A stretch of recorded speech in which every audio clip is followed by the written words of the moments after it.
Hello, friends. Are you ready for a wrap up? Because I'm ready for a wrap up. Hello. I feel like I've already had a glass of wine, but. The cats are like running around playing with my washi tape. Pumpkin really likes my washi tape. He carries it around in his mouth. It's very cute. I think it's his now. He has like 3 rolls he stole off my desk. Anyway, my name is Lizzie. My cats' names are Clementine and Pumpkin. No, neither of them are orange. That's all you need to know. Let's talk about books. I only read 8 books in July. I was about to say August, which is like half of what I normally read, which is fine. I did start grad school in July, so there's that. I feel like that counts for something. But yes, I read 8 books in July. What stats can I give you? Just under 300 pages average per book, 77 pages per day, average rating of a solid 4. I only read 60% of my TBR. If you saw my August TBR video, I said I was going to read 7 of my TBR books, of my 10 TBR books, and I only read 6, but that's fine. It's okay. It wouldn't have actually changed the timing anyway, so it's okay. Let's just get into it. Also, I'm going to try to talk for 1 minute per book. Let me get up a timer. Done. What am I talking about? I'm talking about the books I read in July. The first book I read in July, was The Dark Hills Divide by Patrick Carman, which is the first book in the Land of Elion series, which is a middle grade fantasy series that I read when I was a kid and suddenly remembered and was like, I should reread that. And so I got the first book out from the library on ebook, just like on a whim, and I read it just like on a whim. It was not very good. It's about like a girl who lives in this like walled city, and she like her dad goes away for the weekend, and she like escapes outside the wall, and she meets all of these talking animals, and they're like, we need to take down the wall, and it's like, duh. But the bad guys are the convicts, and it's very info dumpy, and it just was not very good. There's so much better middle grade out there. When did it come out? It came out in 2003, but still, like, not very good. It was not very good. I did enjoy it as a kid. It had deckled edges. I remember the copy I had as a kid from the library had deckled edges, and that was like mind-blowing.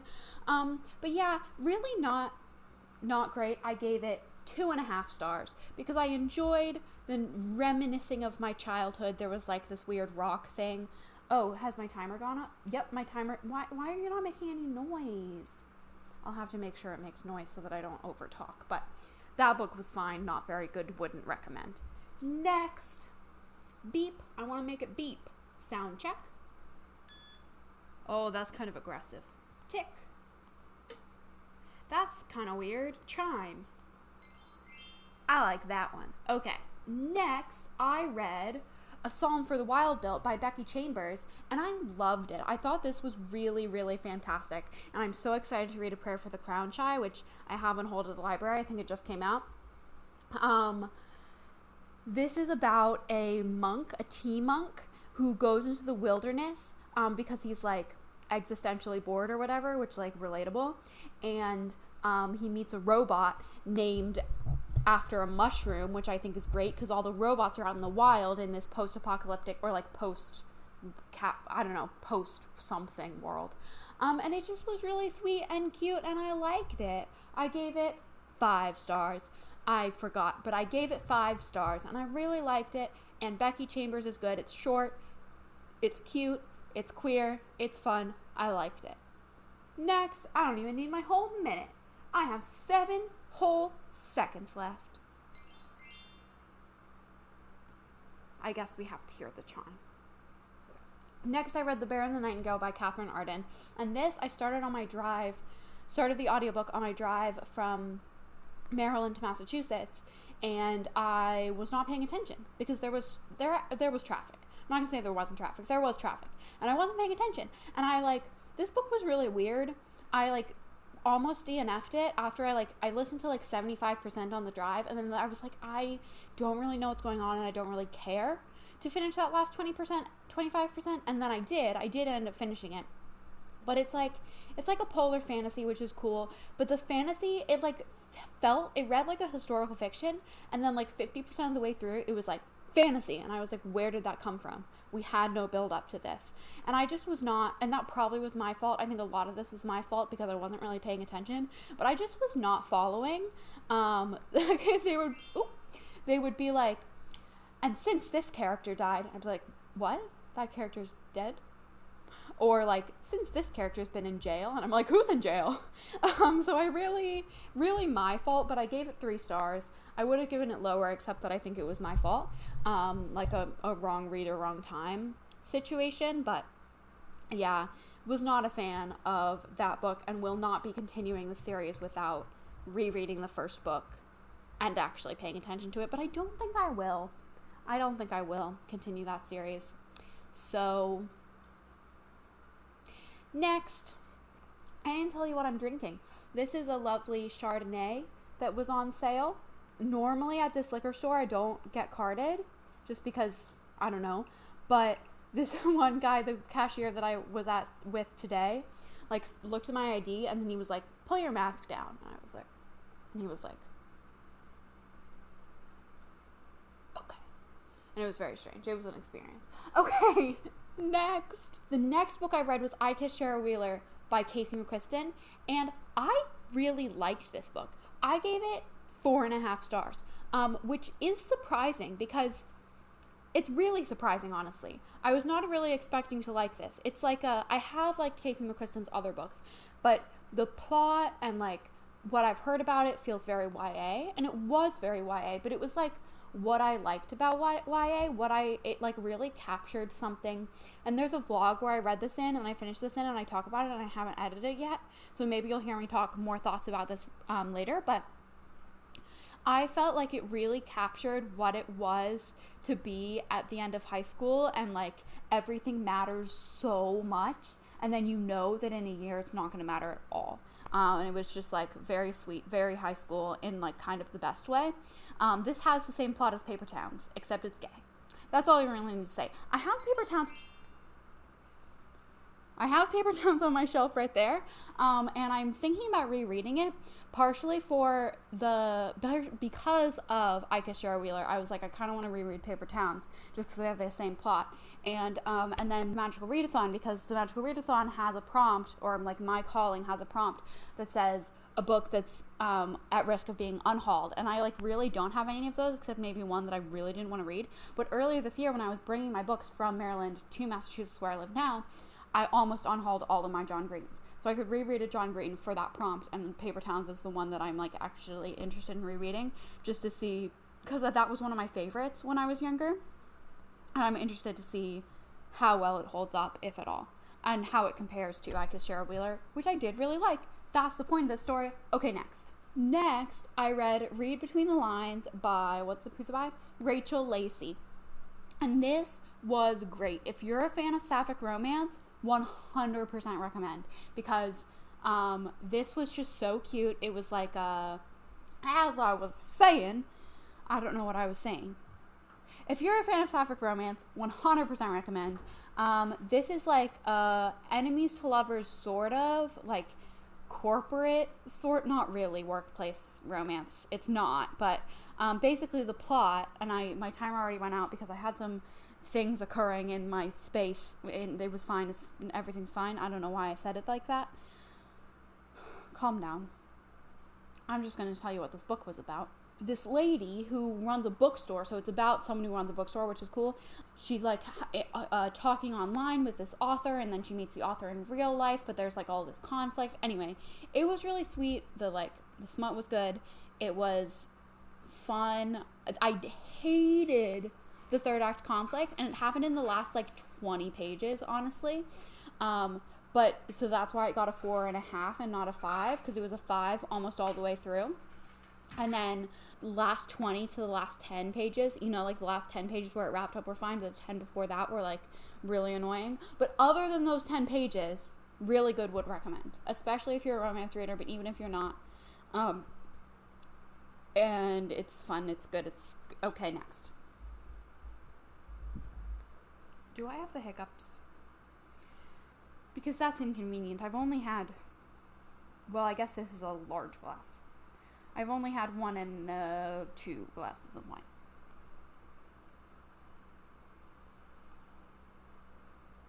Next, I read Gallant by V.E. Schwab. This is Chloe from Chloe Reads Books. This was her Patreon buddy read for July, so I read it with them, which is always fun. And this I gave 3.5 stars.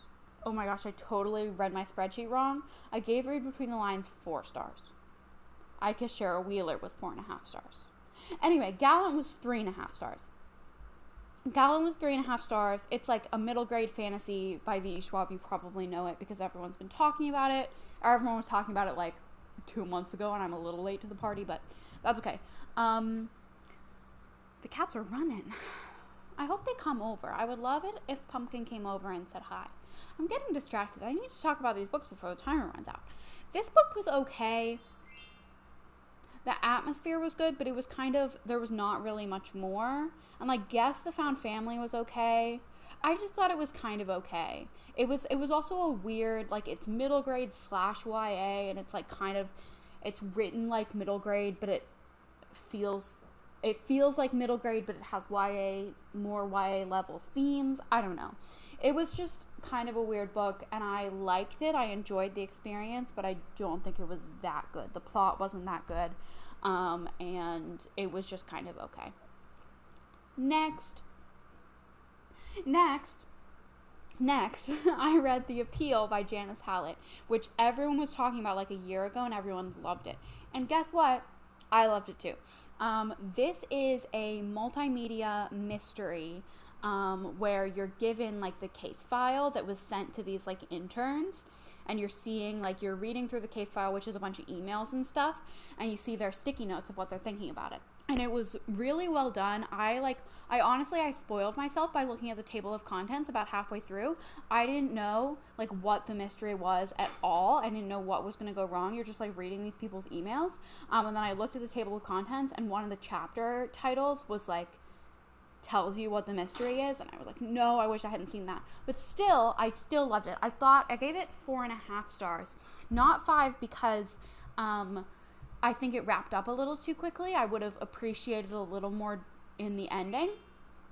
But generally, I really liked it. It's also about a community theater group, which is so fun. And I was like, I gotta recommend this to my parents. And I hope they like it. And yeah, I just thought it was really fun and a really cool format. I liked it. Next, and lastly, oh my gosh, we're going through this so quickly. I mean, I guess I only read 8 books, but I feel like we're still going through it quickly. Call Us What We Carry by Amanda Gorman. Amanda Gorman was the inaugural poet for Biden, if you remember. And this book, my parents got it for my girlfriend for Christmas, and she had read it, but I just read it because it's in our house. And I really, really liked this book. I thought it was really, really good. I think she did a really good job. It's a poetry collection, but it was really, like, very cohesive as a collection in a way that I think that, like, some poetry collections I've read have not been. And there was some beautiful language. Pumpkin's playing with something. I think it's a die. I don't know if you can hear that, like, scratching sound. That's him over by the window playing with something. This was really good. I really liked it. Oh my gosh, Pumpkin. I think I gave it 5 stars. I really liked it. I don't know a lot about poetry, so I need to stop being offended when the timer goes off.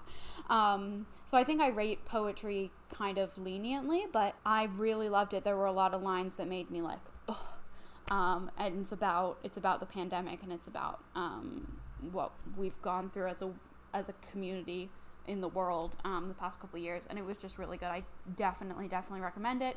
If you like poetry, even if you don't like poetry, I think it's not the most accessible. There's some stuff that's not super accessible, but I still recommend it because I think it's, like, very well done and kind of important. And that's all the books I read in July. That feels like it went by so quick.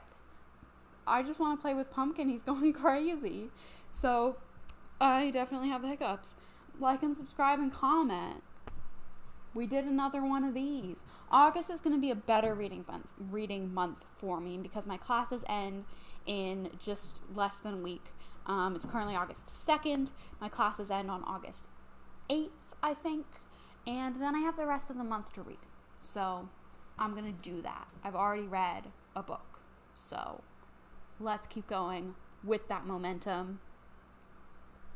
Cheers. Maybe I'll read right now. Anyway, like and subscribe and comment down below if you've read any of these books or if you want to.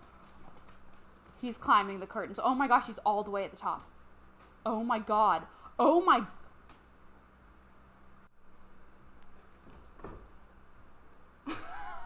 That is one crazy kitten. Okay, I'm glad I caught that because that was insane. He like literally climbed all the way up the curtain from the back and then went down over the front, over the top of the rail. I was saying goodbye. I'm going to go play with him because I feel like he needs to get some energy out. And maybe read, maybe watch some television. Oh my gosh, he's climbing again. Okay. That's all I have to say. Bye.